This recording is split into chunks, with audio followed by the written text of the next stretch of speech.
Hello दोस्तों, नमस्कार। Welcome है आपका आरप्रीत एकेडमी पे। दोस्तों, मैं फिर से आज आपके लिए व्यंजन के भेद लाया हूँ। Type of consonant, types of consonants,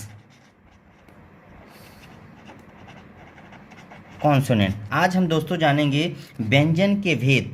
मैंने पिछली वीडियो में बताया था दोस्तों आपको कि व्यंजन के निम्न भेद होते हैं, जैसे स्पर्शी व्यंजन, अंतःस्थ व्यंजन, उष्म या संघर्षी व्यंजन, द्विगुण या द्विगुणी व्यंजन और आखिरी था संयुक्त व्यंजन। तो दोस्तों मैंने बताया था कि आज हम बारी बारी से इन प्रकारों को पढ़ेंगे और उनकी विस्तार से उन पर चर्चा करेंगे। चलते हैं दोस्तों। पहला हमारा प्रकार है स्पर्शी व्यंजन या स्पर्श व्यंजन भी कह सकते हैं। उदाहरण के तौर पे जानने से पहले हम इनका डिफिनेशन देख लेते हैं।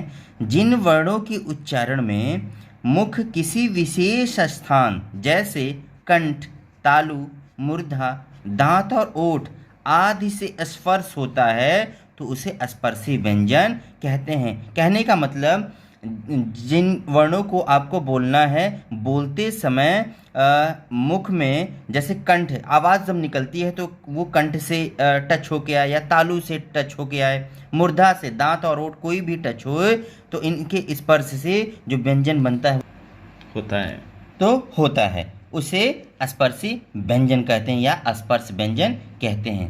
इनकी संख्या 25 होती है जो क वर्ग से लेकर म वर्ग तक होती है। जैसे हम देख लेते हैं क वर्ग। क वर्ग में क, ख, ग, घ, ङ। च वर्ग में क्या कौन से वर्ण आते हैं? च, छ, ज, झ और ञ। ट वर्ग में ट, ठ, ड, ढ, ण। त वर्ग में कौन से व्यंजन आते हैं? त, थ, द, ध और न।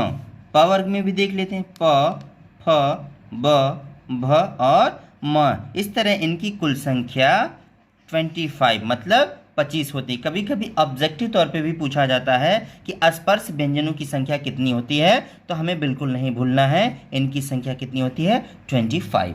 ठीक है दोस्तों, अब हम व्यंजन के अगले टाइप्स पे चलते हैं। अगला प्रकार हमारा है अंतःस्थ व्यंजन। अंतःस्थ व्यंजन, इनका डिफिनेशन जान लेते हैं।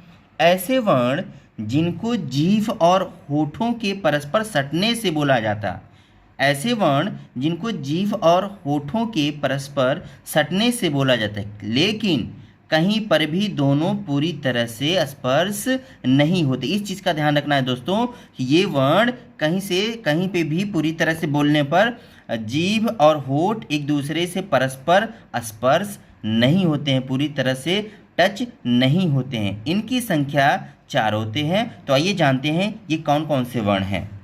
ये वर्ण हैं य, र, ल और व। ऑब्जेक्टिव तौर पे भी ऑप्शन में दिया जाता है कि अंतःस्थ व्यंजनों की संख्या कितनी है, तो हमें याद रखना है इनकी संख्या कितनी है, 4 है। ठीक है, आज फिर हम चलते हैं व्यंजन के अगले प्रकार जो है उष्म व्यंजन। अब आप थोड़ा सा डिफिनेशन जान लेते हैं। जिन व्यंजनों के उच्चारण में वायु मुख में किसी स्थान पर घर्षण खाकर ऊष्मा पैदा करती है तो उन्हें हम उष्म व्यंजन कहते हैं। इनकी संख्या 4 होती। दोस्तों, इसमें एक वर्ड आया है घर्षण। घर्षण का मतलब, जब भी हम कोई वर्ण बोलते हैं तो उसको इस तरह से बोलते हैं ताकि वो ज़्यादा ऊष्मा ले, ताकि श, जैसे हमें इन वर्णों को बोलना है, ये श है तो इसको हमें श, इसमें हमें श बोलना है। और ये खटकोड़ का श है तो इसको श, इसमें ये भी श, फिर ये ह। इस तरह से हम इन वर्णों का उच्चारण करेंगे। इनकी संख्या हमेशा 4 होती है। दोस्तों, हमेशा ध्यान में रख लीजिए कि ये ऑब्जेक्टिव तौर पे भी पूछे जाते हैं। कहीं कहीं तो ऐसा पूछा जाता है कि इनमें से कौन सा उष्म व्यंजन नहीं है, तो इन चारों ऑप्शनों को ध्यान में रखिएगा और ऑप्शन सही लगाइए। अब चलते हैं हम अगले प्रकार की तरफ, द्विगुण व्यंजन, या इन्हें हम कहते हैं उत्क्षिप्त व्यंजन। इनका दूसरा नाम उत्क्षिप्त व्यंजन है, इसको भी ध्यान में रखिएगा, ये भी इम्पोर्टेंट प्रश्न है। अब द्विगुण व्यंजन क्या होते हैं, इनके बारे में थोड़ा सा हम चर्चा करेंगे। जिनके उच्चारण में जीभ पहले तो ऊपर उठती है, फिर मूर्धा का स्पर्श करके झटके के साथ नीचे आ जाए, वो क्या होते हैं, द्विगुणी या उत्क्षिप्त व्यंजन कहलाते हैं। इनकी भी संख्या क्या है, 2 है, ड और ढ। वर्णमाला में इनको एक अलग स्थान दिया गया है। जैसे वर्णमाला में एक वर्णों का क्रम है, पहले तो ड, फिर ये ढ।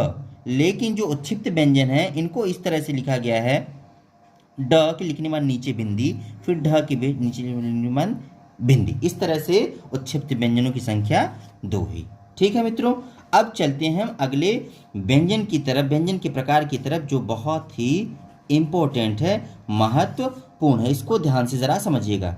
दो व्यंजनों से मिलकर बने व्यंजन को हम संयुक्त व्यंजन कहते हैं। इसमें कहा गया है कि दो व्यंजनों से मिलकर बने व्यंजन को संयुक्त व्यंजन कहते हैं। अब जैसे श जो है वो दो वर्णों से मिलकर बना है, दो व्यंजन वर्णों से मिलकर बना है। एक तो है क और दूसरा है श। अब क पे हमें ध्यान रखना है कि क पे हलंत रहेगा, और जिस पे भी हलंत रहता है वो वर्ण आधा हो जाता है। तो क यहाँ आधा हो गया और ये श। ध्यान रहे कि हलंत जो हमें लगाना है क पे ही लगाना है। अब आता है अगले वर्ण की तरफ, त्र। त्र में पहला वर्ण त और दूसरा र, लेकिन ध्यान रहे कि हमें हलंत त पे ही लगाना। कभी कभी ऑब्जेक्टिव में दोनों पे, त पे भी लगाता है और र पे भी लगा दिया जाता है, तो हमें ध्यान रखना है कि हमें त पे ही हलंत लगाने हैं। ठीक है, फिर आते हैं अगले वर्ण की तरफ, ज्ञ। ज्ञ में ज वर्ण और ञ दो वर्णों से मिलकर बने हैं, लेकिन ध्यान रहे कि हमें हलंत जो लगाना है वो ज पे ही लगाना है।